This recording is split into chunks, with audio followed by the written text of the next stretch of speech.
Hello everybody, it's a very grey, miserable, wet Friday late afternoon, so I've clocked off work and I'm going to get back on the real business of doing some more Shoeoff tests. So this time I'm actually going to repeat one that I saw on a German channel, Triathlon Crew Clone. They ran in 3 shoes. We've got the Pegasus 37s here that I've got recently. Then they had the trusty old Next Percent, which I've got here. And they finished in the Alphaflys, which I've also got. So what they were trying to do, a bit like what I tried to do, is to see which shoe works best. Now their test involved running on a treadmill and they had the gadget to measure their oxygen uptake and stuff like that. And unfortunately I'm not quite sophisticated as that on my setup. We've just got Daisy and a good old heart rate monitor and a bit of RPE. But interestingly, their test predicted that the male runner who ran on it, who seems a very similar standard to me, would do a 2:52 marathon in the Alphafly, but only a 2:59 one in the Next Percent, and a 3:0, I think it was a 3:02 in the Pegasus 37. If you see my first 2 Shoeoff videos, that rather surprised me because I didn't detect much difference between the Next Percent and the Alphafly. And in fact, if anything, I prefer the Next Percent, because they just feel like they fit me better.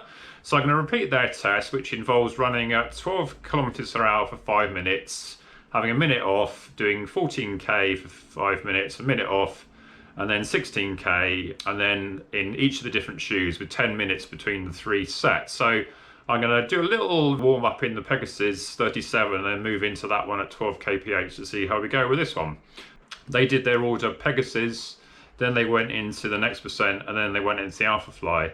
Now, as I did my first Shoeoff test, I did the Alphafly last. I think in this one I'll do my Alphafly in the middle, because I think that the Next Percent works better for me. So in theory, on more tired legs, I should see some benefit. Now, these paces are quite good actually, because 12 kph is sort of my normal sort of steady-ish, easy, steezy, as Sester Moore calls it, pace outside. 14k is more or less sub-3 pace, and 16k is sort of more or less 6-minute mile, which is about my 10k speed. So this should feel fairly easy, comfortably hard, and pretty hard for this last one at 16 kph. Right, so let's strap on the Pegasus 37 shoes and let's get this going. Okay, bye. Okay, little warm up done. So I'm just about to start the first interval in the Peg 37, so this time at 12 kph.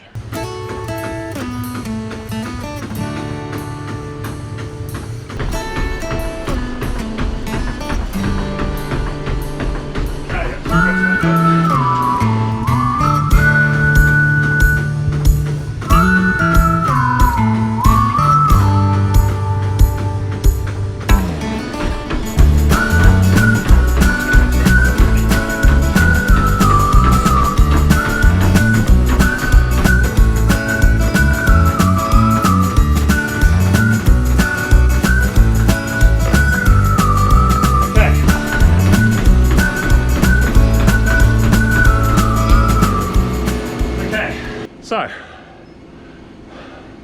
Peg 37's done. Wasn't quite as bad as I thought. I got up to about 145 heart rate on the last 16 kph one. I was quite glad to see the end of that rep. But the other 2 weren't too bad.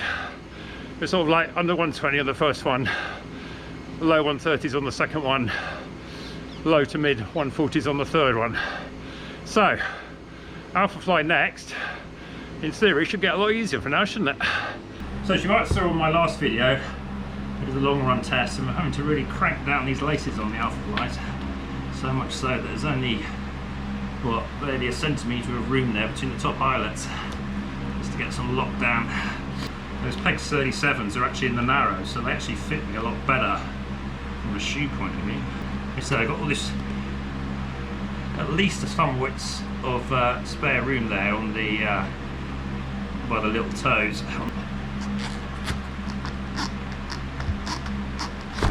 Eventually. So an awful lot of creasing at the top. In fact, these ones have got actually even closer. Those 2 top tongues are touching. Let's get the stride from the Pegasus. We still put the stride on the left one, which is a slightly 4 grams lighter, then it evens it up. The stride's about 9 grams. So now the left foot will be 5 grams more, won't it? Right, all set. Oh, sorry, you can instantly feel the sponge on the Alphafly. Blimey. That's weird on the treadmill.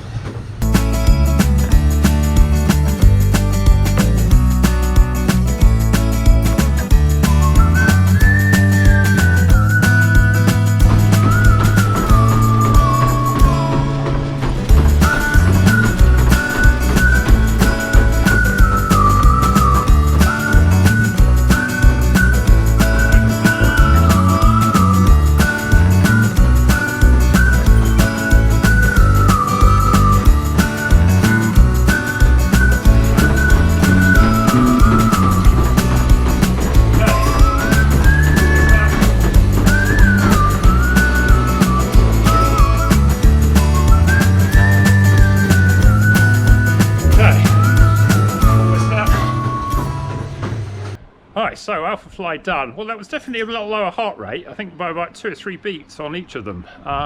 It felt really odd at first because you're so much sponge on your foot compared to the Pegasus. Which Pegasus have got a reasonably high height stack, but being a racked, it's quite a firm cushioning. Whereas initially with the Alphafly, it felt like you were on springs. It didn't feel RPE wasn't absolutely dead easy. Certainly the heart rate was lower, and we'll have a closer look at the stats later. Which is encouraging. I'd love to see how the next percent performs. Maybe there's also an element of being slightly warmed up for this because there's quite a long recovery between them, and it's only really the 16 kph one that really is quite hard for me. I think I got my heart rate to about 141, 142 there on the Alphafly compared to about 144, 145 with the Pegasus. So right, let's get the rest of this recovery done and into the next percents, and we'll finish this one off. Okay, bye.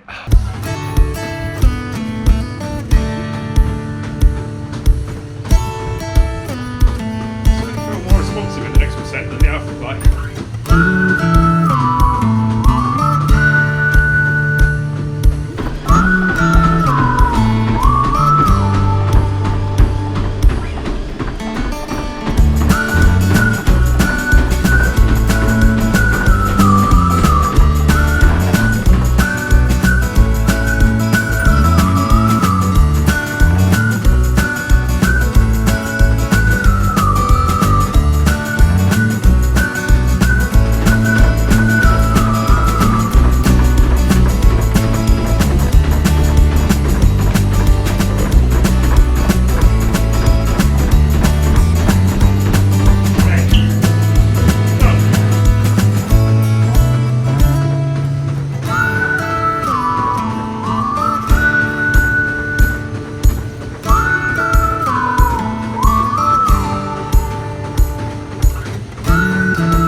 Okay, so the next percent's done. I'm feeling rather tired now. That was it felt sort of easier-ish maybe on the first one and the second one at 14 kph, and the third one I was having to work a bit, but it still felt like I preferred it on the next percent, just a better sort of responsive feel in that one. But I'll have a look at the heart rate data. I think the heart rate must have crept up slightly more at the end, but you can't expect that. It's quite a warmish June evening now. The rain has finally stopped.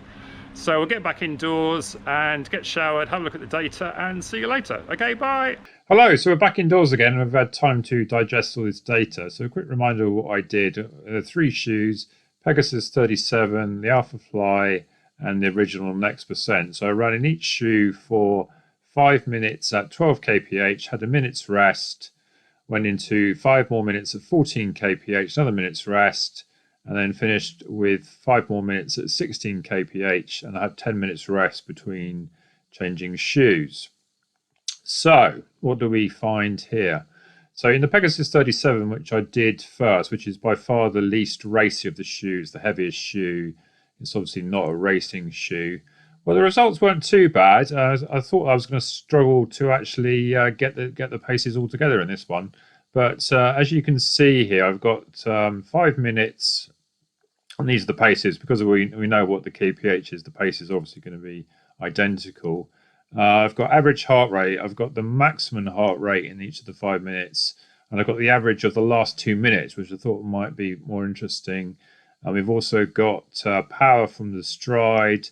We've got cadence, ground contact time, vertical oscillation, and ground contact time balance. And that's just a reminder of the rest and the end there. So if we look here, we started at 12 kph in the Pegasus 37. I averaged 117 heart rate, got up to 122. So it's pretty steady because the last 2 minutes was at 118.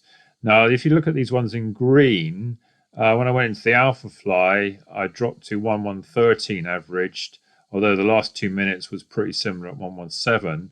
Interestingly, when I went to the Next Percent, even though that was last, I was lower heart rate still. So 111 and 115 for the last 2 minutes, 118 maximum. So on the easier pace, which is sort of a cross between my easy and steady pace, I think there's a classic steezy term that Seth DeMore has introduced, which I think is quite a good term. It's sort of neither easy, neither steady, but it's sort of like your nice sort of going along pace, everyday pace. So in that sense, the Next Percent was a clear winner, despite the fact it was even last when I was tired. So that was interesting. If we then move on to the 14 kph test, now that's pretty much my marathon pace, just a bit slow. I think 14.1 is about 3-hour pace. That's just fractionally slower than my marathon pace that I did 2:56 in Seville. But for these purposes, it's good enough. So in the Pegasus 37, I averaged 124 and got up to a heart rate of 132. When I put the Alphaflys on, that came down to 123 with a max of 130. So not a huge amount of difference. But again, the next percent, that was again the best in terms of the heart rate, averaging 122, 126 for the last bit, and 128 for the maximum. So again, the next percent has kind of won there on the 14 kph as well as the 12 kph test. Now, if you go to the fastest pace, which is 16 kph, is just slightly slower than 6-minute mile pace, which is pretty close to what I'm doing for 10k if we were to have a race at the moment. And not surprisingly, in the Pegasus 37, even though that was the first one, had the slightly highest heart rates here, 135 for the average. Bit of heart rate drift when at this pace because it's sort of above threshold, so I'm struggling to maintain this pace. And we got to 143 for the average of the last 2 minutes and a 145 maximum. Now the Alphafly at this pace actually had the lowest average here, 133 overall, 140 for the last 2 minutes and 142 maximum. And then the next percent was just 2 beats worse on each one.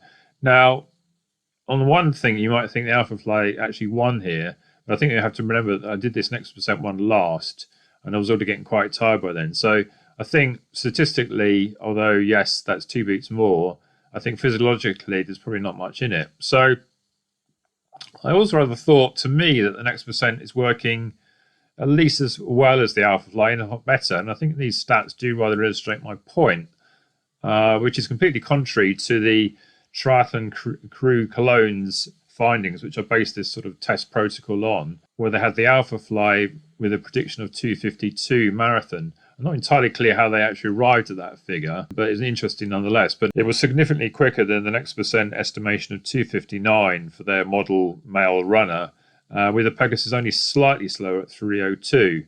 Now, for me, I don't think I'd ever want to run a whole marathon in the Pegasus 37. I think it's a very heavy shoe. It's quite not bad for everyday or easy training runs, but certainly not a marathon racing shoe that you really want to take into one if you had the choice.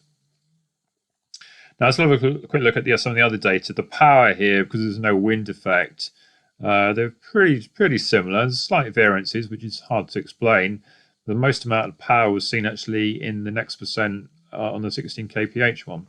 What I did think was slightly interesting is that the lowest cadences were seen on the Alphafly. So definitely there was 2 or 3 steps per minute less on average in the Alphafly in each of the different speeds than there was in the next percent in the Pegasus 37. In fact, you would say that the Pegasus and the next percent were pretty much identical. I think there was 1 steps per minute out there. Moving over to ground contact time and vertical oscillation, I think it's hard to read too much into that one really. You might think in the Alphafly I was bouncing a bit more with slightly higher figures here. Yeah, with the vertical oscillation it looks like the highest figures do come in the Alphafly. I'm not entirely clear on the significance of that, although obviously the Alphafly's got the biggest stack height, and certainly when I started running the Alphafly and the treadmill, that felt like I was on springs. It was so much cushioning. Ground contact time balance, this is sort of how well sort of even you are when you run. So very consistent results here with a very slight lean to the right, but very consistent. So don't think we can read much into that. So for me, once again, this is the third test I've done. The first test was pretty similar between the Alphafly and the next percent, even though I wore the Alphafly last. My half marathon-ish long run last weekend, it was a good run, but didn't feel the most easiest of runs I was hoping for. And this test, I think, demonstrates that certainly at 2 paces, there appeared to be a slight decrease in heart rate for the effort. And at the very highest pace, pretty much similar when you factor in heart rate drift. So another perhaps vindication that for me in races and hard workouts, my next percents are still going to be very much value for money. I think the Alphafly will definitely be useful. Whether it will be giving me any advantage is very, very debatable. And this test rather indicates that I'm probably as well to stick with the next percent. Okay, so I hope you found that interesting, and I look forward to seeing you on the next one. Okay, bye. Okay, Daisy in position, check. Good. Daisy, how you doing?